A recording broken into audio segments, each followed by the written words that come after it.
ایک اللہ کے ولی رات کو پیدا ہونے کے بعد اپنی بیوی سے ملتے ہیں اور اپنی بیوی سے کہتے ہیں کھیر پکاؤ۔ وہ فرماندار بیوی کھیر پکاتی ہے۔ اللہ کے ولی بیوی سے کہتے ہیں کہ فلاں جگہ ایک شخص بیٹھا ہوا ہے، اس کو کھیر کھلا کے آؤ۔ بیوی کہتی ہے کہ راستے میں ایک ندی پڑتی ہے، اسے کیسے پار کروں گی؟ وہ اللہ کے ولی بیوی سے کہتے ہیں جاؤ اور ندی سے کہہ دینا کہ مجھ کو ایسا شخص نے بھیجا ہے جو اپنی بیوی سے کبھی صحبت نہیں کیا۔ اور عورت جا کر یہی کہتی ہے، ندی یہ سنتے ہی اپنا سینہ چاک کر لیتی ہے اور عورت کو جانے کے لیے راستہ دے دیتی ہے۔ عورت ندی پار کر کے اس جگہ پہنچی، دیکھا ایک شخص عبادت الہی میں مشغول ہے، کھیر اس کے سامنے رکھ دیتی ہے، وہ شخص وہ کھیر کھا لیتا ہے۔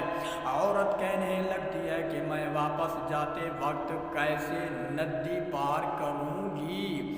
وہ شخص یعنی اللہ کا ولی کہنے لگا جاؤ اور اس ندی سے کہہ دو کہ میں ایسے شخص کے پاس سے آ رہی ہوں جس نے کبھی کھایا پیا نہیں ہے۔ وہ عورت واپس آتی ہے اور ندی سے کہتی ہے اے ندی، میں ایسے شخص کے پاس سے آ رہی ہوں جو اپنی زندگی میں کھایا پیا نہیں۔ ندی میں راستہ نمودار ہوتا ہے۔ وہ عورت گھر واپس آتی ہے اور اپنے شوہر سے عرض کرتی ہے کہ معاملہ سمجھ میں نہیں آتا، بظاہر تو جھوٹ معلوم ہو رہا ہے۔ وہ اللہ کے ولی کہتے ہیں کہ سن، میں نے کبھی تم سے رضائے نفس کے لیے صحبت نہیں کی اور بلکہ رضا الہی کے لیے صحبت کی ہے۔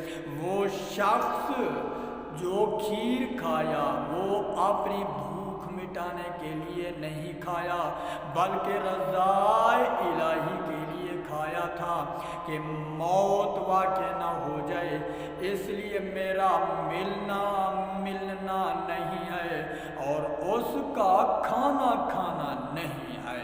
برادران اسلام، دیکھا آپ نے جو اللہ کے ولی ہوتے ہیں ہر کام رضا الہی کے لیے کرتے ہیں، اسی لیے ان کے کہنے پر ندی بھی راستہ دیتی ہوئی نظر آتی ہے۔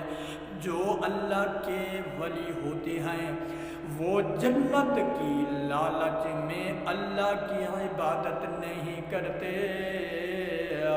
بلکہ جو اللہ کے ولی ہوتے ہیں وہ اللہ کی خشنودی حاصل کرنے کے لیے عبادت کرتے ہیں۔